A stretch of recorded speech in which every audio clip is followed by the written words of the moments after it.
It was in number 4 by the Picklejarmurders. My very first job was at a theater in Phoenix, Arizona when I was 19.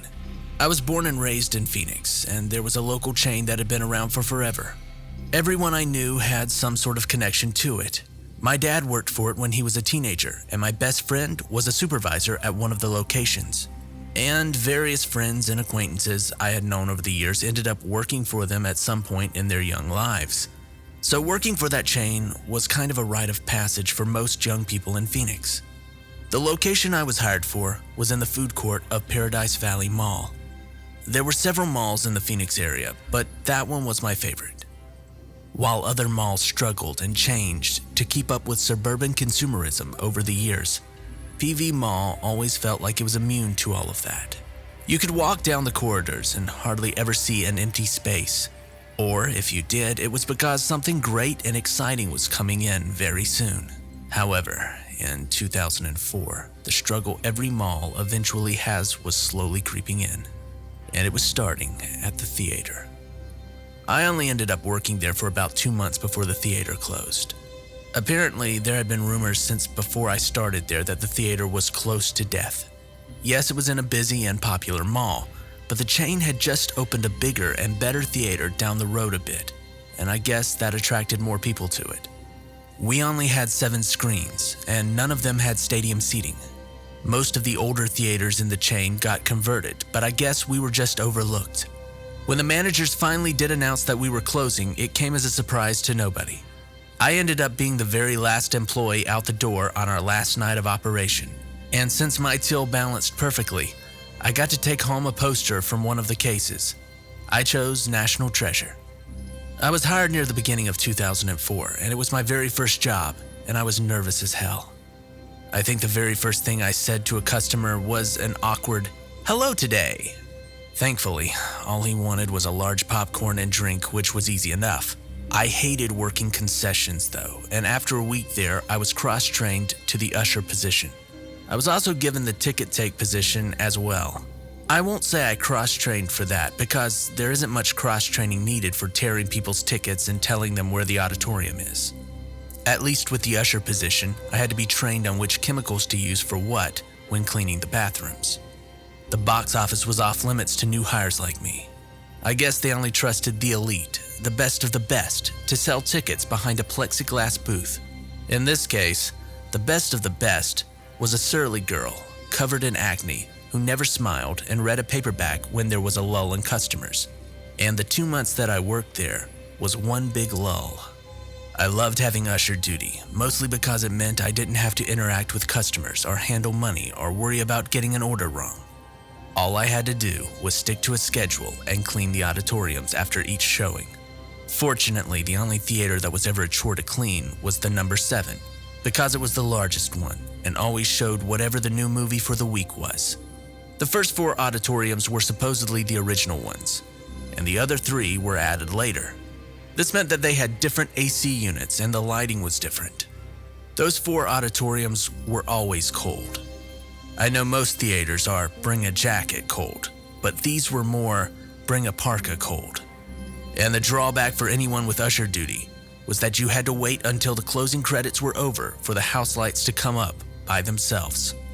So even if the 1 or 2 customers had already gone, we still had to wait if we wanted to actually see what we were doing. The joy of the newer 3 auditoriums was that there was a little panel with a slot we could stick our name badge into and flip the lights on ourselves. I say I loved having usher duty, but about halfway into my employment, there was an incident that occurred in Auditorium 4, which soured it forever. It was a Friday afternoon in the middle of the summer, and iRobot was one of several blockbusters that caused the theaters to fill, but not ours, however. The last showing had 3 people, and they all left pretty quickly. Most theaters would have had people lining up already for the next showing, but they were probably at the better one down the street, and I didn't blame them. I had about 20 minutes to spare between the cleaning of this and the next one, so I decided I was going to sit in the very last aisle and wait for the house lights to come up on their own. My feet were getting tired and I could use a break. I sat down and took a load off. If this was 5 or 6 years later, I'd probably be on my smartphone. But alas, all I could do was watch the credits roll and let the sweat dry on my forehead. The credits finally ended, the lights came on, and Vivaldi's Spring started its jaunty melody over the speakers. But I was lazy. I still had some time, so I gave myself a few extra minutes. But suddenly, I felt like I was no longer alone in number 4. It was a strong feeling that made me look around to see if someone had stayed through the credits, and I just didn't notice them. Movement caught my eye from a few rows in front of me. I peered into the dim theater lighting. It was light enough to clean, but still dim enough to have a romantic date night at the movies feeling. And I saw someone stand up. I say someone because it looked like a person. At least it had the shape and the movement of a person. But that was about it. There was no substance to this person. It looked like a 3D shadow, but I couldn't quite believe my eyes because I was so accustomed to seeing things and thinking right away, yes, that's supposed to be there. That is a thing which exists in my reality. But I had never seen a shadow that wasn't cast against the ground or a wall or an object. This was a shadow, free from a person, and standing on its own, which it did for a few seconds before it started to walk down the rows towards the second aisle. I watched with a mixture of fear and fascination. I both wanted to run away screaming like a little child and stay in my seat and watch this thing. It reached the center aisle that bisected the rows of seats and crossed it. As it came to the other side of the seats, it slowly faded away. It was at this moment that I decided to stand like I had been stung in the ass by a bee and run from the theater. I threw the doors open and almost ran into one of the managers. He was an older guy who always reminded me of Bernie from Weekend at Bernie's. He was a nice guy, but he had a no-nonsense attitude, and of course, didn't believe me when I said that I had just seen a ghost. "Oh, you're probably just seeing things," he said. And he patted me on the shoulder. "Take a break, get some water." And he walked away. I probably should have kept my mouth shut so as not to sound completely crazy, but I told all of my coworkers about what I had seen. I guess I wanted one of them to say, "Oh, I saw that too," or "I've seen a ghost before." And they'd regale me with their story, and my experience would feel validated, real. I could rest easy, knowing that what I had seen was probably real, and I wasn't just seeing things. However, I was met with skeptical comments or eye-rolling by everyone. Everyone except my coworker and work buddy, Cullen Blocker. Cullen was a year younger than me, and we all made fun of his name because it sounded like an over-the-counter anti-diarrhea medicine. His eyes went wide as I told him my story and said, "Dude, no way, that's so freaky." Finally, someone who believed me. It was about a week after I told Cullen my ghost story that I was given ticket terror duty. It was around noon and we were deader than a doornail. I didn't even have customers to tell where to go to help keep the boredom away. Cullen had usher duty and was very nervous to go into number 4. I admit the times I had to go in after my experience were very fleeting. Thank God we rarely had customers, and I could just fly in there and sweep up a minuscule amount of popcorn and throw away the 1 or 2 soda cups that were left behind. He stood at my podium, wasting precious work time trying to get up the courage to go in. I finally decided I'd go in with him. What could it hurt? It's not like anyone was coming to see a movie anyway. I asked the girl behind the concession stand if she could tear anyone's tickets who came by. Not that that was very likely. She nodded her head and Cullen and I took off. I didn't expect to see anything. I had been back in there several times and not once saw anything remotely paranormal.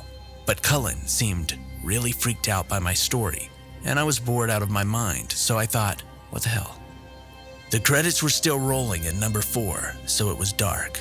Looking back, it seemed darker than usual, but that could just be an exaggeration caused by time and my mind's attempt to make things seem scarier than they were, and it's not like the situation needed any help in that area. But anyway, it was dark. We walked slowly down the center aisle as if we were exploring the theater decades after it had been abandoned and were expecting any kind of wildlife to come bursting out at us from the darkness.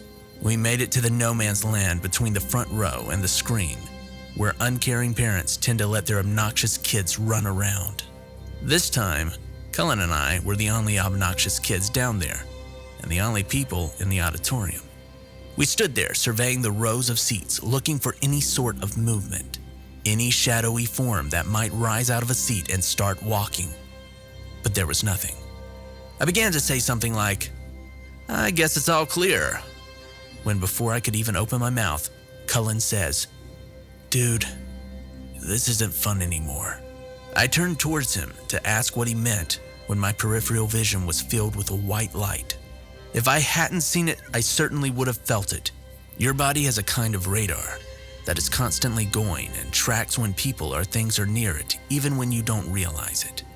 At this moment, there were 2 blips showing on my personal radar. One of them was Cullen, and God only knows what the other blip was. Now, Cullen and I are pretty tall guys. I'm about 6.5 feet tall, and Cullen is maybe an inch shorter than me. But the thing standing between us was at least 7 feet tall.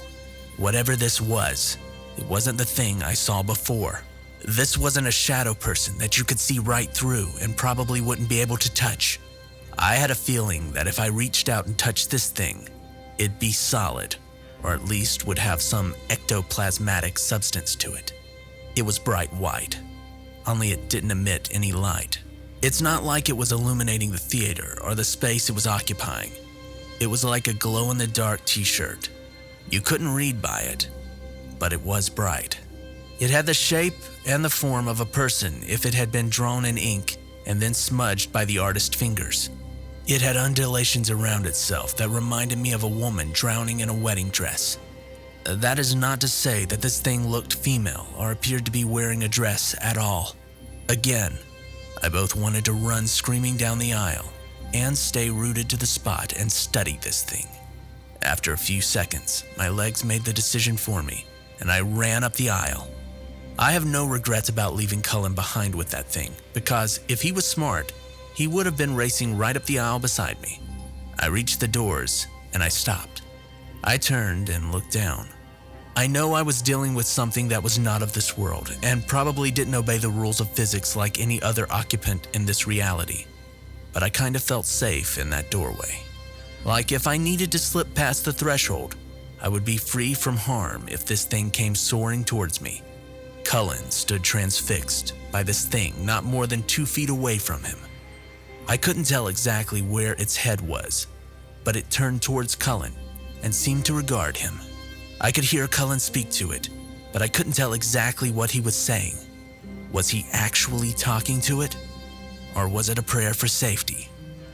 Whatever this thing was, it seemed to reach out to him, and just as it was about to lay a tendril on him, the credits stopped, and the house lights turned on.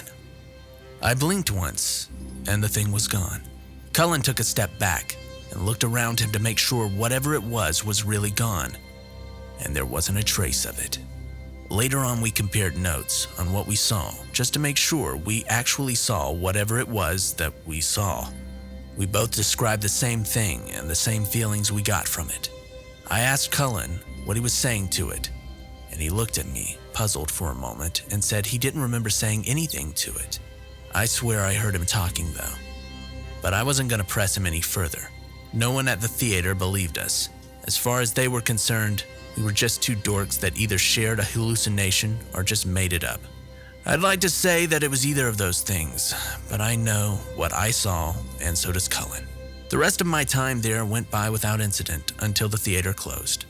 It was replaced by another theater eventually. Sometimes I wonder if anyone else has seen anything in number 4, and I wonder if anyone believes them. I would.